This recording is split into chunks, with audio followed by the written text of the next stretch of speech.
I want to thank you so much for this interview, and I will be asking you questions both in Tagalog and also in English kung saan ka mas komportable.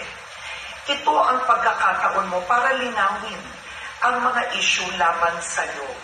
Ang pinakaunang issue nito ay ang iyong pagkatao. It's a question on your citizenship. Tinatanong kung Pilipino ka ba talaga.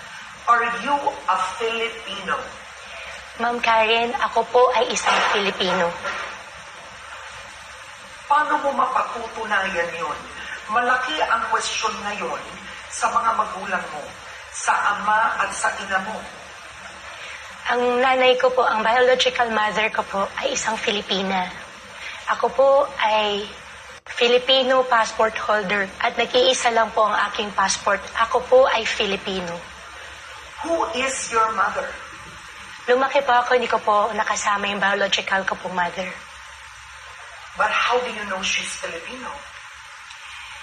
At the age of 12 po, Ma'am Karen, nalaman ko po na siya po ay kasambahay po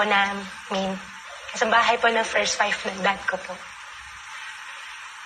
So, ang biological mom mo ay dating yung kasambahay. Opo, Ma'am Karen.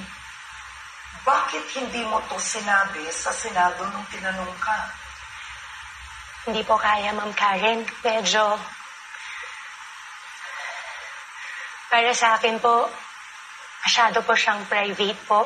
Para sa akin po, hindi ko po siya kayang sabihin po sa tao na iniwanan po ako ng sarili ko pong ina. Pasensya ka na kailangan tanungin ko to. Anong nangyari noon?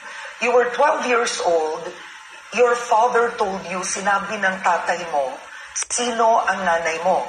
Tinanong mo ba sa kanya, anong nangyari? Nangyari po yun, kung hindi po ako 12 years old or 14 years old, nalaman ko po mismo sa tatay ko po na ang nanay ko po ay dati po nila kasambahay.